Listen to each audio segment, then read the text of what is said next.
Chances are you've been to a job interview and you've gotten that question at the end of, before we wrap up, do you have any questions for us? This is actually quite a big question. They ask it at almost every job interview, and yet for some reason we're always caught off guard. I mean, what should we ask? What do they want us to ask? So you'll be thrilled to know I'm about to give you 10, yes, 10 questions that might be good for the end of your interview.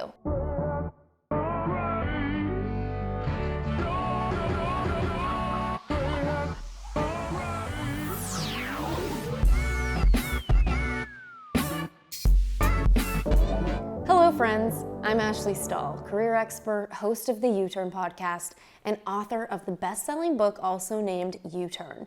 Get unstuck, discover your direction, design your dream career. I'm here to help you create a career and a life that truly lights you up. Now, I don't recommend grilling them with 10 questions, but I do suggest picking a few that really resonate for you. We don't want it to look like we aren't informed, but at the same time, we want to look interested. So listen carefully because you might want to use these next time. Question number 1. Can you tell me where this company is going and how this role can help you achieve your vision? If you're speaking to a key decision maker, they should be able to answer this question well. Asking this shows the interviewer that you're interested in the future of the company and that you're forward-thinking when it comes to your professional growth, and that you understand your role as a very important piece of the puzzle. This demonstrates a mindset that's focused on results, and results feel really good.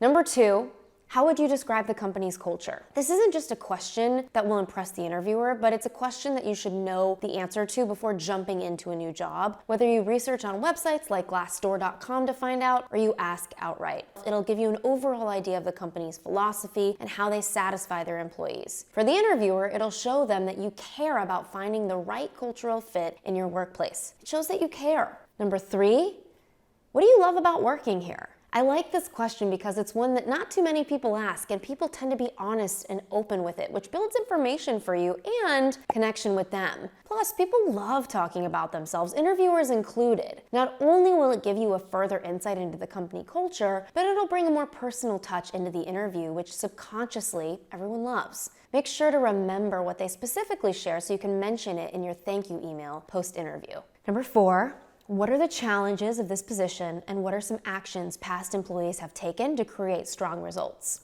Asking this question demonstrates to the employer that you're experienced enough to know that any job most likely won't be a walk in the park. It also shows curiosity and that you're interested enough to ask this. And for yourself, you should know the hardest parts of the job. And if the employer says that there aren't any challenges, run away. After all, as I talk about in my book U-Turn, your career is the place to go to grow your core skill set. And if you're in a role that doesn't allow that sort of growth, don't do it. Number 5, if you were to hire me, what might I expect in a typical workday? Not only does this show you're excited to learn more about the position, but it's important because it tells you more about what they're expecting and what the job actually looks like in more detail outside of the job description. It's going to give you the reassurance that you want to have and the skills that they want, and it's going to help you decide if you even want the job yourself. Number 6, would there be an opportunity to grow in this role further down the line? Unless you want to stay on the same level your entire life, this is a question you should definitely ask, whether you're planning to stay with the company long-term or not. Also show the employer that you're interested in finding a company that you can stay with long-term. However, there's a fine line between being growth-minded and coming off as interested in the next actual role. Some people go into interviews sounding like they want to grow quickly, and this turns off employers because they're still hiring for an exact need that they have now, and they don't want pressure to hire someone who always wants to be somewhere else. So come across as engaged in the role for which you're interviewing, but also curious how it would look to stay with the company long term. Hiring new employees is time heavy and expensive, so most employers really appreciate this. Question number 7. What sort of training is involved with this role? How is my performance measured? Employers like hearing this question because it shows them that you care about your performance and your job. And it's also great to ask this to hear if they offer the level of support that you're needing to actually succeed. When it comes to performance evaluation, you might not even think of it in the beginning, but the fact is that it's super important. Not only will it tell you what it will take in advance in that company, but it'll show you if your values align with theirs. You might want them to evaluate based on effort, but they only evaluate based on money brought in. And number 8, What are the next steps of the process? This is a classic end of interview question, but it must not be forgotten. It shows them that you have a high level of interest in the position and you want to hear from them. Plus, this question, it'll give you clarity as to when you should hear from them and how. If you've ever been in a situation where you keep checking your phone and refreshing your inbox every few minutes waiting, then down the line, you'll be happy you asked this question. If I had a penny for each person who forgot to ask this and had to unnecessarily email them after the interview about it, I'd be on a private jet to Fiji right now.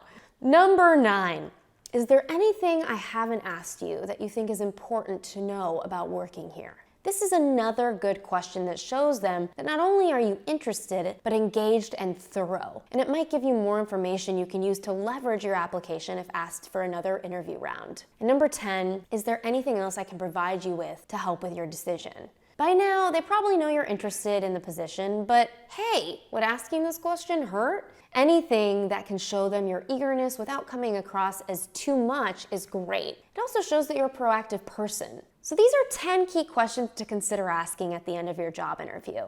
Now, don't go off rattling all 10, that would be a bit much, but consider preparing a few of these questions that you might feel good about or you think might be good for the company with which you're interviewing, and then have the rest in your back pocket in case they make sense. Think about it like this. Not only do their answers to their questions matter, but the questions you ask them do matter and communicate clear messages to the interviewer. As a wise mentor once told me, if you want to be interesting, be interested. Don't pass up that opportunity.